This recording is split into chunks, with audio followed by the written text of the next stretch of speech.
Good morning. It's the top of the hour. I'm Steve Johnson with a reminder you can get our iPhone, iPad, and Android app. You can watch the Dove News on demand on your mobile app and on the Dove Roku channel as well. The number of Oregon workers employed in part-time jobs is slightly higher than the national average, but not because those part-timers don't want full-time jobs. A WorkSource Oregon economic report shows 1 in 4 workers in the state employed at jobs with fewer than 35 hours worked each week. Economist Guy Tower says they're mostly found working in the leisure, tourist, and hospitality industries. Those industries tend to have a higher percentage of part-time employment, so it does make more sense. It does make sense that we would have a little bit higher ratio of part-time employment here in Oregon than the U.S. overall.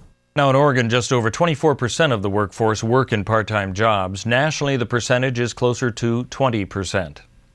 Preliminary numbers from 2013 from the Oregon Department of Transportation show 317 traffic fatalities last year in the state. That is down 6% from the year before and matches 2010 as the lowest number since 1943. Bicycle deaths dropped from 10 in 2012 to 5 last year. Portland saw 0 bike deaths. The number of motorcyclists killed in traffic dropped from 48 to 33. Pedestrian deaths declined from 60 to 54. Oregon began tracking traffic deaths back in 1936. In 1943, with wartime gas rationing, there were 233 traffic deaths. The worst year was 1972, with 737 deaths on Oregon roads. Well, it's a package that includes victories and setbacks for both Democrats and Republicans. And today, the House is expected to approve a $1.1 trillion spending bill for this year. Lawmakers are looking to avoid a repeat of last fall's 16-day federal shutdown. Or as one Republican puts it, there's a desire to show people that we can do our job.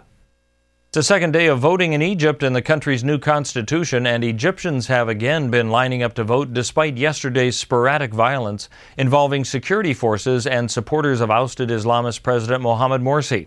Officials say 11 people were killed.